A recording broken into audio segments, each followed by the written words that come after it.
Apparently, you had a big win over the Brooklyn Brawler at Maple Leaf Gardens in Toronto. It's on your Wikipedia profile. Apparently, apparently so. That I think that would have been his Max Moon. Oh, that would have been his Max Moon. Okay. Yes, yes, yes, yeah. How did that come about with the whole you taking over Conan? I guess he had some type of falling out and left the company. And I'll give you the whole story. You know, one of the things though that I have to sort of bring up and try and clarify. I'm not much of a social media person. I do have a bunch of followers on Facebook and stuff. I kind of read things, look at things. I'm not much to respond. I'm not much of a texter, but so every now and then, well, Conan was the original Max Moon. Wrong. Max Moon, well, actually, the name Max Moon never came into being until, in fact, also when Conan left and I got the position to be that character, they were going to call it the Comet Kid. And in fact, the first couple of times that I put on that costume and, did a dark match, they called me the Comet Kid. It was not until like a month later, I show up for TV and they're giving out booking sheets and they go, Max Moon. Who the heck's that? Nobody knew. They never even came to me and said, hey, from now on, you're Max Moon.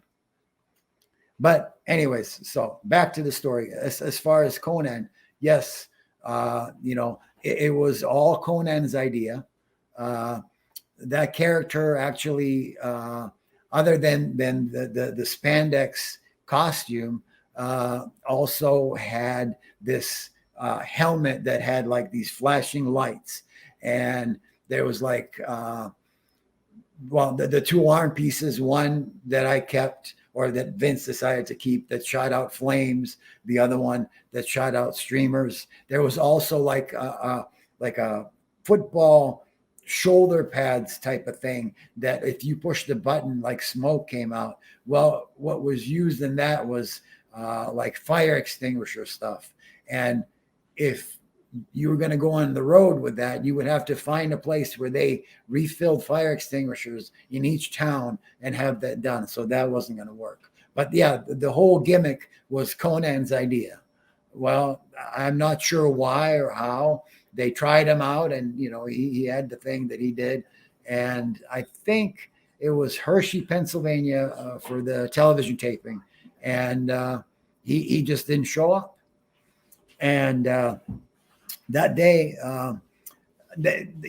I'm sure you're aware that, so they have these three sisters that from Chicago. They're sewing all the guys' costumes for all the different gimmicks and stuff.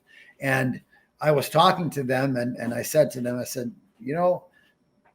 they made you rush this thing and now it's all done and you got nobody to put it on. I mean, if you made a few small alterations, I could fit it. And, the weird thing was that across the way from them was Vince's office. And we were kind of loud and carrying on. And he opened the door and he looked out and he goes, well, what are you guys talking about? I said, oh, nothing. I was just telling them that, about the costume and that if you made a few small alterations, I could probably fit it. He goes, yeah. And he shuts the door.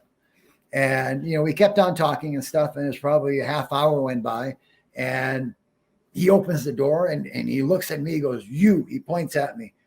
I go, whoa, what did I do? He goes, come here. Okay. I go in his office. He shuts the door. He goes, you know what you were talking about a while ago? He goes, you got it. It's yours. He puts out his hand. We shook hands and that was that.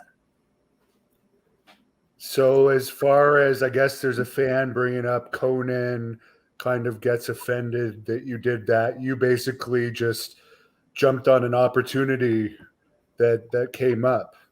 Absolutely. I see that he criticized me for stealing. I didn't steal anything. I mean, he's the guy that left it. And if I was given an opportunity, what would you expect me to do?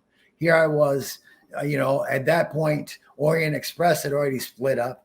I was actually fortunate they kept me on. Just I was working steady, but it was again putting guys over as Kato, and somebody was going to give you an opportunity, and it's the one. It's not as if he was there and I took it from him. He just decided he didn't want to do it. So if somebody was going to do it, hell, might as well have been me.